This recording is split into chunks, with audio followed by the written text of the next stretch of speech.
કેવડા ત્રીજ વ્રત ભાદરવા સુદ ત્રીજ સોમવારે નાહી ધોઈ સ્વસ્થ થવું, મહાદેવજીના મંદિરે જઈ પૂજન કરવું, પુષ્પો બીલીપત્રો અને કેવડો ચડાવવો, શિવ પાર્વતીની વાર્તા સાંભળવી, નકોરડો ઉપવાસ કરવો, કેવડો સૂંઘીને દિવસ પૂરો કરવો.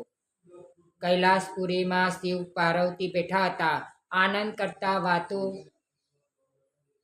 વાતો એ ચડ્યા. પાર્વતી કહે, હે ભોળાનાથ, તમને ભરથાળ તરીકે પામવા માટે મેં ઘણા વ્રતો કર્યા. એમાંથી કયા વ્રતનો પ્રભાવ આપ જેવા કૃપા સિંધુ સ્વામી મને મળ્યા એ વ્રત કર્યું. દેવી, આપ બાળપણમાં હતા ત્યારે તમારા પિતાજી હિમાચલ અને માતા મૈનાદેવીના કહેવા છતાં તમે મને જ વરવાની હઠ લઈ બેઠા અને 12 વર્ષ સુધી ઊંધા મસ્તકે રહ્યા. ઘણા વર્ષો સુધી તમે ફળાહાર પર રહ્યા હતા. ચોમાસાના સમયે મુશળધાર વરસાદના કષ્ટ તમે વેઠતા હતા. ઉનાળાના પ્રખર તાપ અને સહ્યા હતા. શિયાળાની કડકડતી ટાઢ પણ તમે સહન કરતા હતા. એવી લગની લગાવી હતી કે મને ગમતો પંથ મળે તો જ. હા, તે સમયે નારદજી ત્યાં આવ્યા અને તે તમારા લગ્ન વિષ્ણુ સાથે કરવાનું કહ્યું. તમારા મા બાપે તે કબૂલ કર્યું. તમે તમારી સખી પાસે જઈને કહેવા લાગ્યા કે, હે સખી, હું શંકરને મનથી વરી ચૂકી છું. જો મને વિષ્ણુ જોડે પરણાવશો તો હું આત્મહત્યા કરીશ.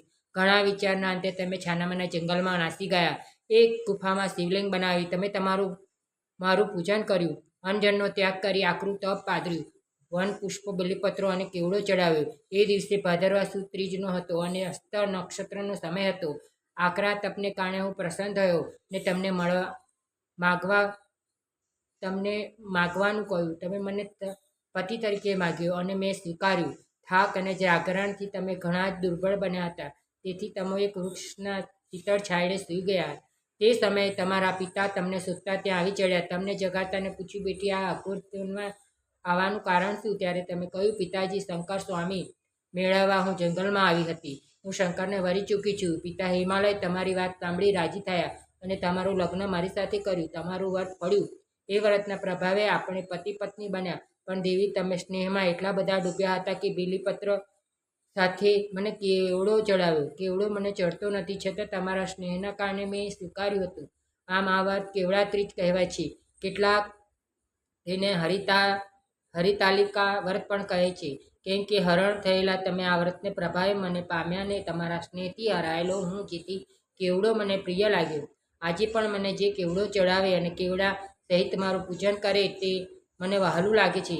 આ વ્રત કરનાર પરલોકમાં ઉત્તમ પદ પામશે. વ્રત કરનારનો શિવલોકમાં વાસ થશે. આમ વ્રત કરનારના પ્રભાવ મારી કૃપા પડશે. જય ભોળેનાથ. કેવડા ત્રીજનું વ્રત કરશે તે બધાને શંકર ભગવાન પ્રસન્ન થશે. જય ભોલેનાથ.